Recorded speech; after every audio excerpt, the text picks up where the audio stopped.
अस्सलाम वालेकुम viewers, welcome to my channel. Friends, अगर अब तक आपने मेरे चैनल को सब्सक्राइब नहीं किया तो प्लीज़ मेरे चैनल को सब्सक्राइब करें और मेरी वीडियो पे लाइक और शेयर ज़रूर करें।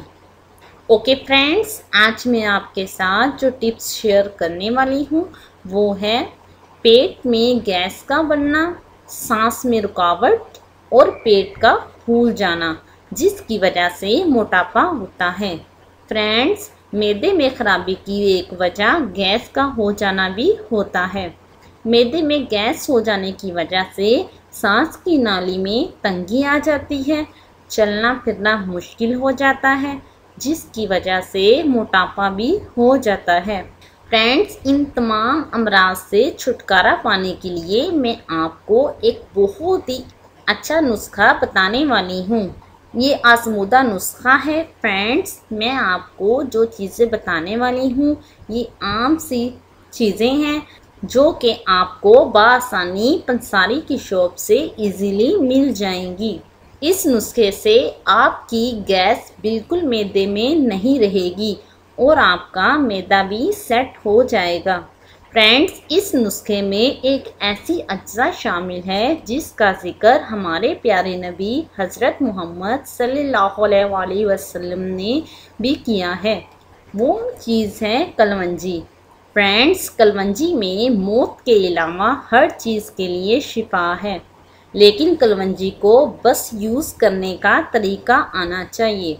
फ्रेंड्स, इस नुस्खे में आपको मैं बताऊंगी कि आप कैसे कलवंजी को यूज़ कर सकते हैं।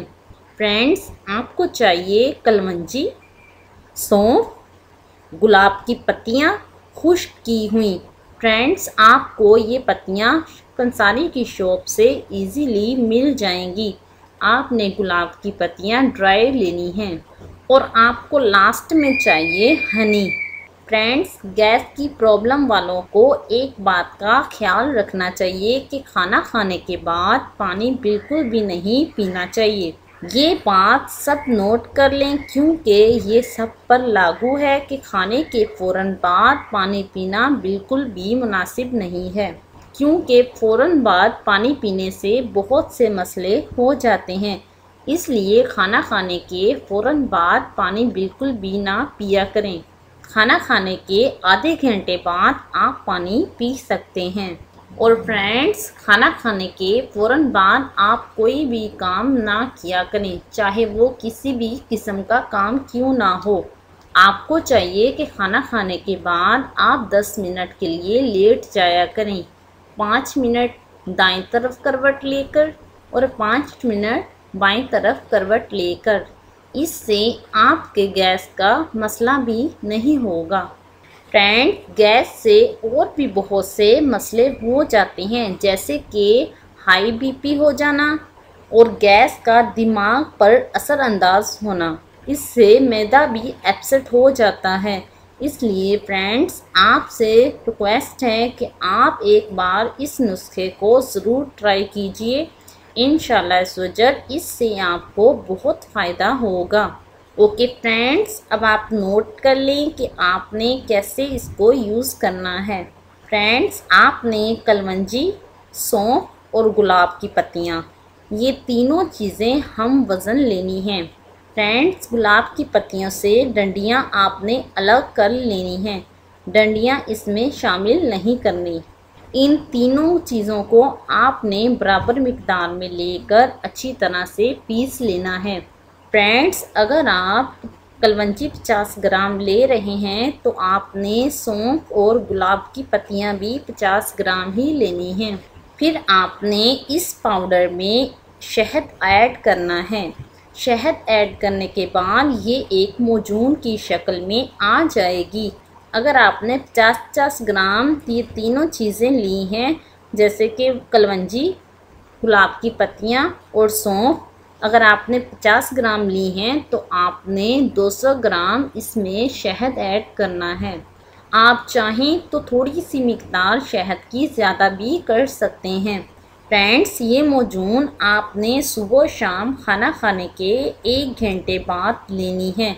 1 चाय का चम्मच सुबह खाना खाने के 1 घंटे बाद और 1 चाय का चम्मच शाम को खाना खाने के 1 घंटे बाद आपने लेना है।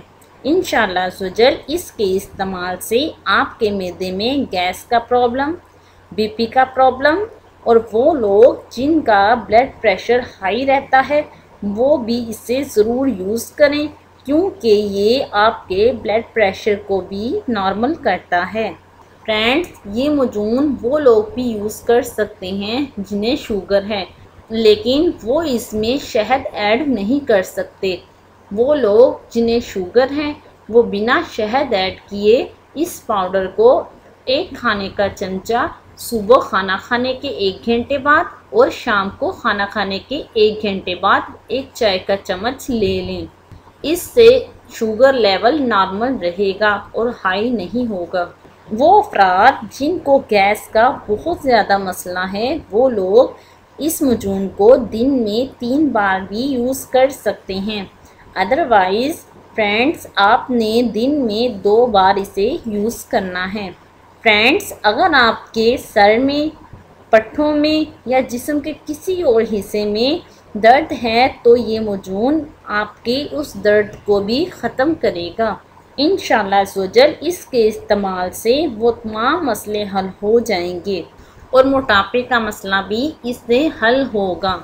और अगर फ्रेंड्स आपको कब्ज़ है, कब्ज़ का मसला है, तो आपने इस मजून को नीम गर्म पानी या नीम गर्म दूध के साथ 1 चाय का चम्मच लेना है। इंशाल्लाह इसके इस्तेमाल से आपके कब्ज़ का मसला भी हल हो जाएगा। फ्रेंड्स, आप इस नुस्खे को ज़रूर ट्राई करें, इंशाल्लाह आपको इससे फ़ायदा होगा। ओके फ्रेंड्स, अगर आपको किसी भी चीज़ की समझ ना आई हो तो आप मुझसे कमेंट्स में पूछ सकते हैं। ओके फ्रेंड्स, अगर आपको मेरी ये वीडियो पसंद आई हो तो प्लीज़ लाइक और शेयर करें और मेरे चैनल को सब्सक्राइब करना मत भूलिएगा। ओके फ्रेंड्स, अल्लाह हाफिज़।